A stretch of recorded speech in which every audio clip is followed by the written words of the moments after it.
Olá, alunos e alunas e comunidade do conhecimento. Sejam todos muito bem-vindos a mais um episódio do Conquistar, ajudando você a conquistar aquela vaga na universidade que você tanto quer. Lembrem bem, esses assuntos são montados estrategicamente para ajudar você nas provas de vestibulares. Eu sou a professora Roberta Prestes, de Biologia, e hoje nós vamos aprender muito. Mas antes disso, não esqueçam de nos seguir nas nossas redes sociais. Está aparecendo aqui para você. Segue lá, sobe a nossa hashtag e vem comigo. Vamos para o nosso episódio. Temos aí o episódio de número 3, Desafio. E o nosso conteúdo de biologia tem como tema Na teia ou na cadeia, energia me rodeia. E temos como detalhamento para iniciar esse nosso desafio, estrutura dos ecossistemas. Viu só? Vamos agora para o nosso desafio. E agora a gente começa. Vou desafiar você, hein? Olha só o nosso desafio. Bastante atenção a essa imagem. A gente tem nesse desafio 1 3 imagens. A primeira imagem mostra aí o sol, falando de temperatura, de calor. Na segunda, a gente está mostrando o solo. E na terceira, a gente está mostrando uma geleira. Eu quero saber de você. Você acha que isso é biótico ou abiótico? Façam um esforço, tentem responder e daqui a pouco eu volto com vocês para a resposta.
Vamos à resposta do nosso primeiro desafio. Será que você acertou? Será que você errou? Não tem problema, porque agora a gente vai saber a resposta correta. E para quem acertou vai ser parabéns, e para quem errou já vai saber e nunca mais vai errar. Vamos lá para a resposta?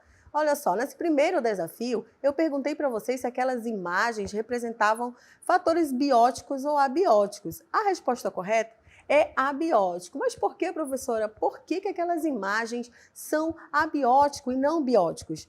Os fatores bióticos e abióticos representam as relações existentes que permitem o equilíbrio do ecossistema. Então, nessa figura que a gente está mostrando para vocês, eu tenho tantos fatores bióticos como abióticos. Olhem só essa imagem. Olhem comigo, analisem. Vocês concordam que a gente tem fatores bióticos e fatores abióticos? Vamos marcar aqui na nossa imagem? Olha só, se eu peço para você marcar fatores bióticos, então a gente está falando, toda vez que falar de bióticos, com bio, a gente está falando aí, ó, de vida, que tem vida. Então, nessa imagem, eu tenho o quê? Tenho peixes, são fatores bióticos. O que mais? Eu tenho flores, vegetais, representando também bióticos. E tenho aqui, ó, alguns animais, representando também fatores bióticos. Agora, se eu quero mostrar para vocês os fatores abióticos, o que significa esse abiótico? Que não tem vida. A gente vai compreender isso. Então, aqui, o que eu tenho? Eu tenho o sol, que é importante com o calor, com o clima, com a temperatura. Eu tenho a água, que é essencial à vida. E tenho também, ó, o quê? O solo. Então, nessa imagem, a gente tem a representação de biótico e abiótico. Para a gente compreender melhor, vamos lá ao nosso conteúdo? Nesta cartela, eu trouxe outras imagens para vocês e eu espero que vocês analisem aí. Olha só o que a gente tem. A gente tem animais, a gente tem fungos e temos também bactérias e vegetais. Observem essas imagens, são seres diferentes, mas eles todos, não esqueçam, representam fatores bióticos no ecossistema. Por quê? Porque possuem vida. Os fatores bióticos, eles correspondem às comunidades vivas de um ecossistema, que pode ser tanto uma floresta quanto um pequeno aquário. São exemplos, olha só, plantas, animais, fungos e bactérias. Os seres bióticos possuem vida e tudo que possui vida tem um período, né, de nascimento, crescimento, desenvolvimento e morte. E durante esse processo de desenvolvimento, esses seres precisam se alimentar. A alimentação é importante, então, se a alimentação é importante, esse ambiente onde eles vivem tem que fornecer esses nutrientes para que eles possam se desenvolver. Não esqueçam, os fatores bióticos, eles correspondem às comunidades vivas de um ecossistema. Planta tem vida, fungo sim, bactéria sim, e seres vivos, animais, né, são comunidades vivas e por isso são considerados fatores bióticos de um ecossistema. Falamos que para que ele possa, como ele é um ser vivo, para se desenvolver, ele precisa de alimento e o ambiente que ele está tem muito a ver com a capacidade de conseguir essa alimentação. Mas eles se alimentam, professora, da mesma forma? Todos consomem a mesma coisa? A forma como eles se alimentam tem diferenciação? Tem. E aí a gente traz para você, começa a falar e vamos classificar também esses seres bióticos pelo tipo de alimentação, como eles produzem, como eles vão atrás desse alimento. E olha só, podem ser autótrofos ou heterótrofos. Isso mesmo, parece uma palavra difícil, né? O que são autótrofos, o que são heterótrofos, o que isso significa, o que quer dizer. Então, vamos lá? Vamos continuar? Leiam comigo a próxima cartela. A gente tem aí, ó, conteúdo 1, abiótico, A de não e bio, vida. Os fatores abióticos são os elementos físicos, químicos ou geológicos do ambiente, responsáveis por determinar em larga escala a estrutura e o funcionamento dessas comunidades. São exemplos: água, solo, ar e calor. Olha só os exemplos aí, a gente trazendo para vocês. Substâncias inorgânicas, como a água, regime climático, temperatura, luz, pH, oxigênio e outros gases. Todos esses são exemplos, né, de fatores, olha só, abióticos. A gente tem aí umidade e, lógico, o solo. Então, esses elementos compõem a parte abiótica. A gente viu lá no nosso primeiro exemplo, eu desafiei vocês a mostrar o que era, o que aquelas imagens representavam, se eram bióticos, se eram abióticos, e vocês responderam lá. A nossa resposta correta era abiótico, e a gente mostrou para vocês alguns exemplos de fatores abióticos no ecossistema, no ambiente. Então, a gente já sabe que toda vez que a gente falar de biótico, a gente está falando de comunidade viva, do que tem vida. A gente já sabe que a forma deles se alimentarem também é uma forma de classificação. Eles podem ser autótrofos e podem ser heterótrofos. Já os abióticos, o que são? Os abióticos são o que não tem vida, e a gente mostrou para vocês. Pode ser temperatura, o solo, a umidade do ar, o pH também são fatores abióticos. Tanto fatores bióticos quanto fatores abióticos, eles compõem o ecossistema. Eles estão isolados? Não, eles estão juntinhos ali, porque os fatores abióticos são essenciais para o quê? Para que exista vida, né? A gente fala de fator abiótico a água e precisa de água para ter vida. Então, fatores bióticos e fatores abióticos, eles estão, relacionados para que o ecossistema possa ter um equilíbrio. Muito bem, parabéns a quem acertou a nossa questão. Para quem não acertou, depois desse conteúdo, tenho certeza que você não erra mais. Mas a gente não para por aqui, a gente tem um segundo desafio e eu tenho certeza que vocês vão acertar. Vamos lá para o nosso segundo desafio? Chegamos ao nosso segundo desafio. O segundo desafio para você, te desafio a responder essa próxima questão. Olha só, tenho imagens para vocês, flores, vegetais, o fundo do mar, e eu pergunto para você, esses seres aí que estão aparecendo, são autótrofos ou heterótrofos? Qual é a resposta correta? Eu tenho certeza que você vai acertar. Então, tempinho aí para vocês responderem e daqui a pouco eu volto.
Voltamos com a resposta e essa resposta eu tenho certeza que vocês acertaram. Mostramos aí imagens para vocês de vegetais, flores, né? Uma mais na floresta, outra no fundo do rio.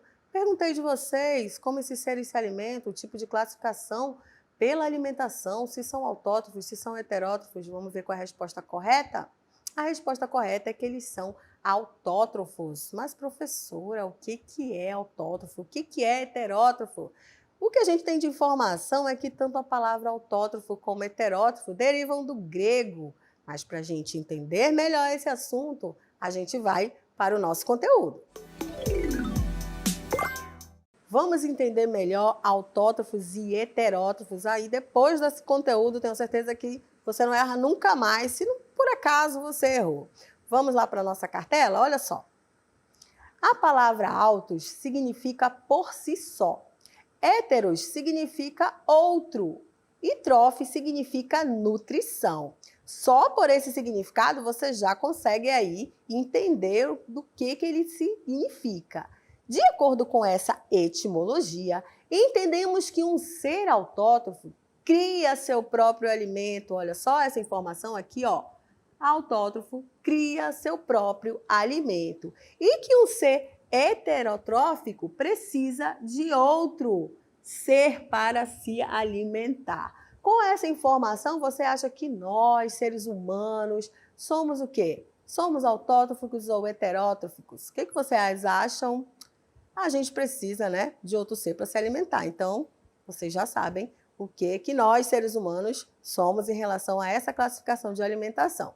Continuando o nosso conteúdo, a gente tem o seguinte, de mais informação. Os seres autótrofos criam seus próprios alimentos através da fixação de carbono, ou seja, os autrótrofos obtêm seu carbono diretamente do dióxido de carbono, CO2, que compõe o ar que respiramos ou que está dissolvido na água, e utilizam esse carbono inorgânico para criar compostos de carbono orgânico e criar suas próprias células.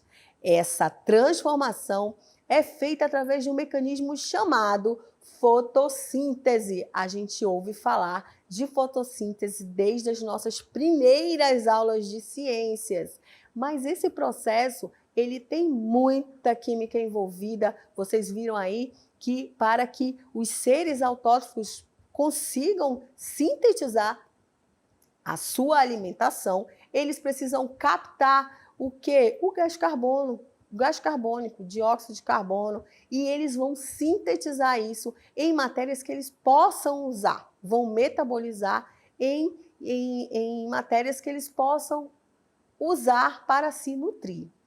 Por outro lado, os seres heterótrofos obtêm seus alimentos de fontes orgânicas presentes em seu ambiente. Não conseguem, olha só, os seres heterótrofos, eles não conseguem transformar carbono inorgânico em orgânico. O que é o orgânico? De onde a gente tira? Olha lá, proteínas, carboidratos e gorduras. Então, essa informação é importante. Seres heterótrofos obtêm seus alimentos de fontes orgânicas presentes em seu ambiente, que são aí, ó, proteínas, carboidratos e gorduras. Isso significa que precisam comer ou absorver materiais que possuem carbono orgânico. Qualquer coisa viva e seus resíduos, desde bactérias até mamíferos, como vegetais ou animais. E aí a gente tem uma informação em destaque para você não esquecer. Todos os animais e fungos são heterotróficos, todos precisam se alimentar de outro ser para gerar a sua energia. A gente não tem capacidade de pegar lá esse carbono inorgânico que está lá dissolvido na água e transformar isso em energia. Só os seres autótrofos conseguem fazer isso. Observem essa imagem que eu trouxe para vocês. Os seres autótrofos criam seus próprios alimentos através da fixação de carbono, ou seja, os autótrofos eles obtêm seu carbono diretamente do dióxido de carbono. Observe a imagem aí, olha só a fotossíntese que a gente sempre acompanhou desde as nossas primeiras aulas de ciências. Então, esse processo acontece e garantem que essa espécie, que as espécies que são autótrofas continuem o seu desenvolvimento. Então, na nossa próxima cartela, eles compõem o ar que respiramos ou que está dissolvido na água, né? O gás carbônico compõe o ar que respiramos ou que está dissolvido na água. Sim, a gente respira também gás carbônico, é lógico, né? E outros gases que estão no ar. E utilizam esse gás carbônico, os seres autótrofos utilizam esse gás carbônico que está inorgânico para criar compostos de carbono orgânico e criar suas próprias células. Essa transformação é feita através de um mecanismo que vocês já conhecem, chamado de fotossíntese. Os seres heterotróficos obtêm seus alimentos de fontes orgânicas presentes em seu ambiente. Não conseguem transformar carbono inorgânico em orgânico, proteínas, carboidratos e gorduras. Só quem consegue transformar carbono inorgânico em orgânicos são os seres autótrofos. Isso significa que precisamos comer ou absorver materiais que possuem carbono orgânico, qualquer coisa viva em seus resíduos, desde bactérias até mamíferos, como vegetais ou animais. todos os animais e fungos são heterotróficos. A gente trouxe a imagem para vocês, olha aí, isso são seres heterotróficos. A gente tem aí passarinhos, precisam se alimentar de insetos para ter energia, de outros seres para ter energia. Nós, seres humanos, né, a gente se alimenta de carnes oriundas de frango ou do gado. A gente também consome vegetais. Tudo isso faz parte da nossa dieta alimentar. Por isso que nós somos seres que não produzimos o nosso próprio alimento, né? A gente precisa de outros seres para se alimentar e conseguir ter energia, metabolizar esse alimento para gerar a nossa energia. Por essa forma de classificação alimentar, a gente viu lá que animais, fungos, bactérias são seres heterótrofos. Os vegetais, eles não precisam disso, eles geram o próprio alimento, então são seres autótrofos. Espero que vocês tenham compreendido bastante essa mudança, essa mudança não, que vocês tenham compreendido bastante essa informação para que acompanhe vocês durante todo o estudo do nosso componente de biologia, porque essa diferenciação acompanha todo o estudo e é importantíssimo para vocês. Vamos agora para o nosso terceiro desafio. Muito bem, chegamos ao nosso terceiro desafio e eu pergunto para vocês, olhem só esse esquema que eu trouxe para vocês, aí no meio eu tenho uma interrogação. Eu quero que vocês me digam que palavra você acha que se encaixa de forma correta nesse esquema. Pode ser nicho ecológico ou habitat ecológico. Reparem só que a gente está mostrando para vocês alimentos e nutrientes, vegetação, temperatura e umidade e nidificação adequada. O que é essa nidificação adequada, professora? É a forma de viver, morar, residir, construir o ninho. Então, todos esses elementos, eles compõem um ambiente que pode ser denominado nicho ecológico ou habitat ecológico. Qual você acha que se encaixa de forma correta no esquema? Analisem, respondam e daqui a pouco eu estou de volta para a gente fazer a correção.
Para quem colocou nicho ecológico, acertou, todos aqueles fatores compõem o nicho ecológico. Olha só o que é o nicho ecológico.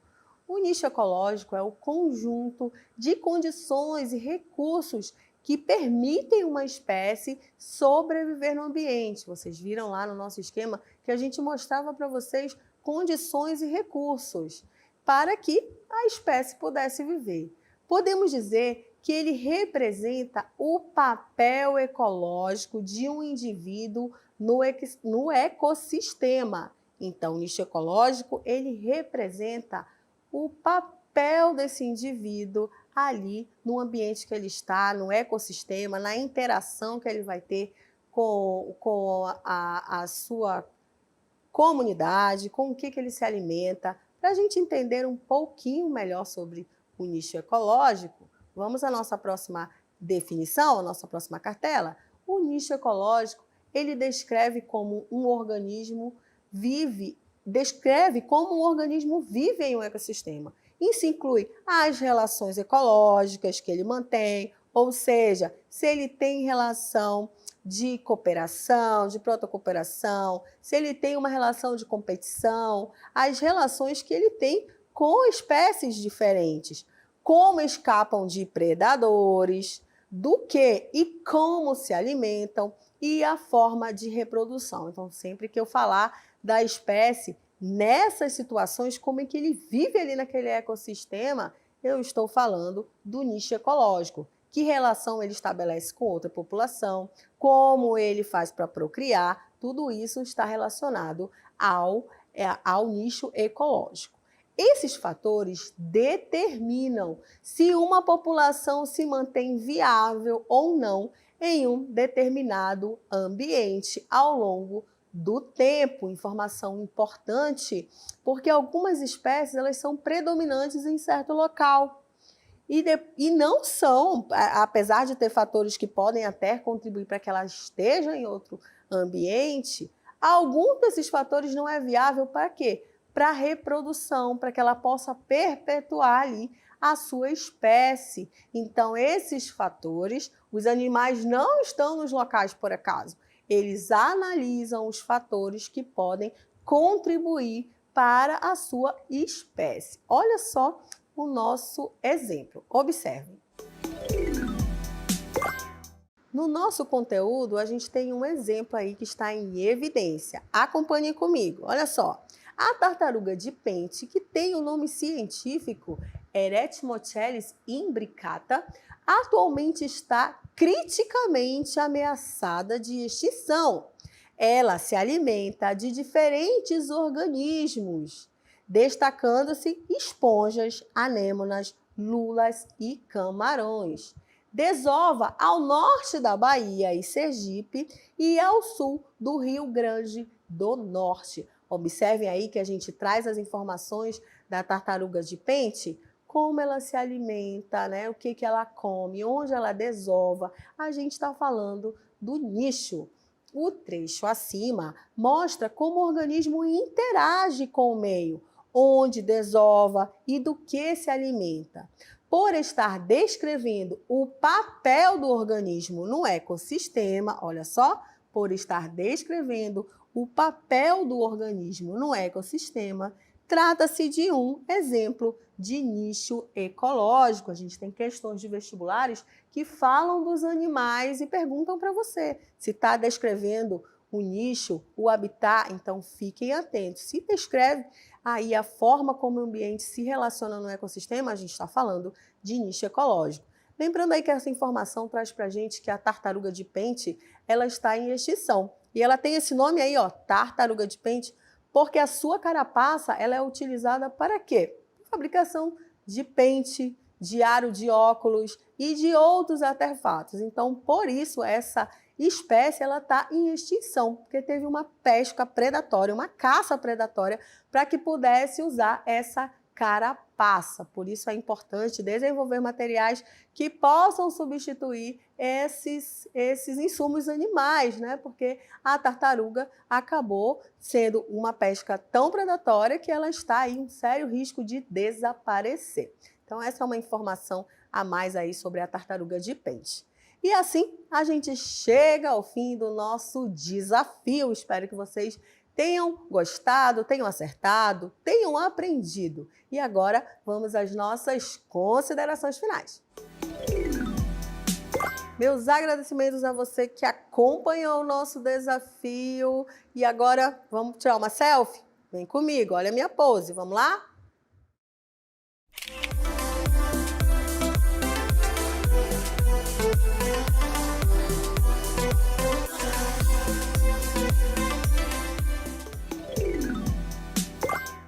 Muito bem, registrado esse nosso desafio. E não esqueçam de nos seguir nas nossas redes sociais, aparecendo aí para vocês, ó. Vai lá, sobe a nossa hashtag. Até a próxima!